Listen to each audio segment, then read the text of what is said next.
Rogers. Chairman, always good to have you back.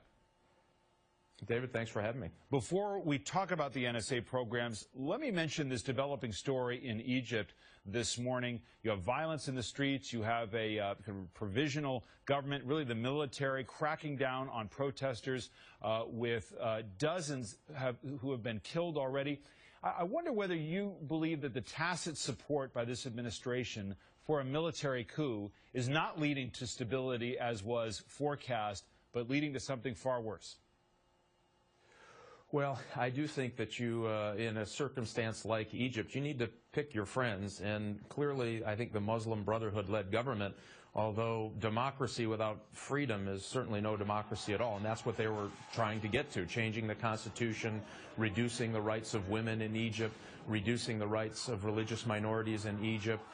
They weren't concerned about the economy at all. They were concerned about pushing toward an Islamist state. To that end, I think the people of Egypt rose up and said that's not what we bargained for. And so I would argue that we need to make sure that all political parties have a voice in Egypt, that the secular parties have an opportunity to have a voice in Egypt. And I do think that the military was acting on behalf of the huge secular movement that actually got Mubarak thrown out in the first place.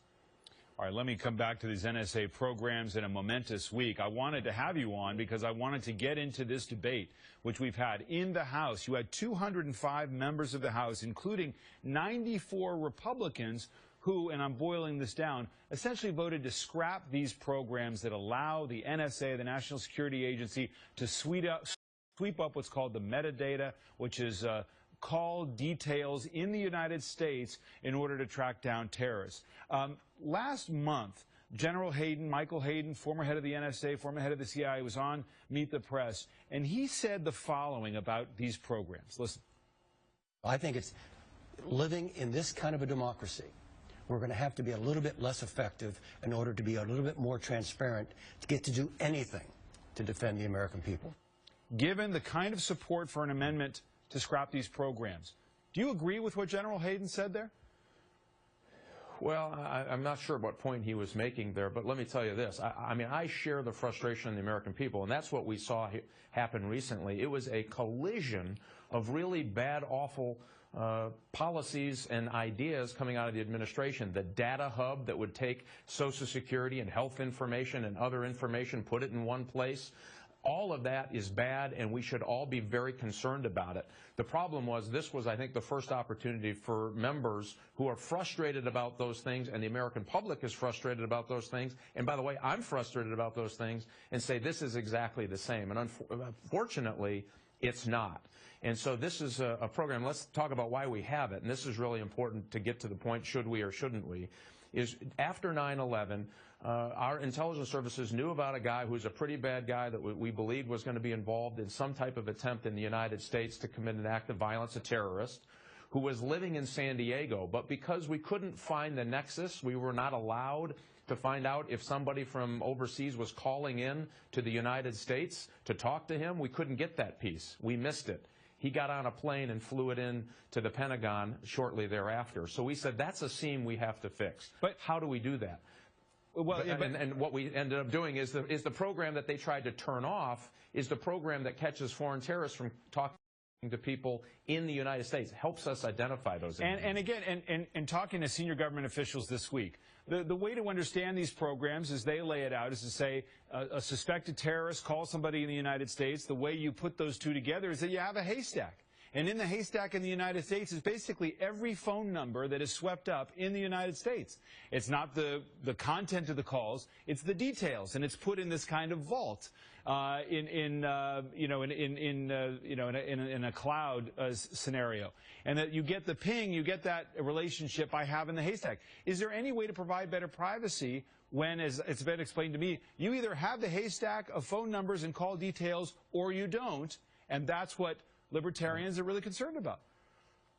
Well, I understand, but here's the thing. There are so many protections here on this. Remember, there are no names and no addresses in this database. There's more information on an envelope that you fill out and stick in the mailbox than are in this database. This is billing records that already exist. They said we just need to put them in one place and hold them longer so we have a number to compare to. So they're not calling them. They're not doing pattern analysis. And here's the best part, news of all. In this program, 0 privacy violations, 54 violent terrorist attacks thwarted. That's a pretty good record. That's a great record, and that tells me this is one program that works to protect your privacy and live up to our constitutional obligation in Congress that says we must provide for the general defense of the United States. We have found how to do this and protect your privacy. Remember, most people think that these phone calls are recorded. They're not. Most people think that their names are associated with these phone numbers. They're not. It's just a whole list of phone numbers with no names and no addresses. When a terrorist number, just a terrorist number, is found, they plug it into these numbers, and it pops up with somebody they may be talking to in the United States. Again, no name and no address. And what we do with that is say, oop, that's bad. We're going to give this to the FBI to determine who that person even is. And so that's the way we protected privacy, and that's why there's been 0 privacy violations with this, and it's been able to be used to stop 54 violent terrorist acts. Chairman, I've got about 30 seconds left. Edward Snowden. There are some attempts by the administration to suggest to the Russians and to him that we would not pursue the death penalty to try to get him back here. Senior government officials told me this week that Snowden has the blueprint for the NSA, but not the owner's manual. What does that say to you about the threat that he still possesses with more disclosures that could come forth?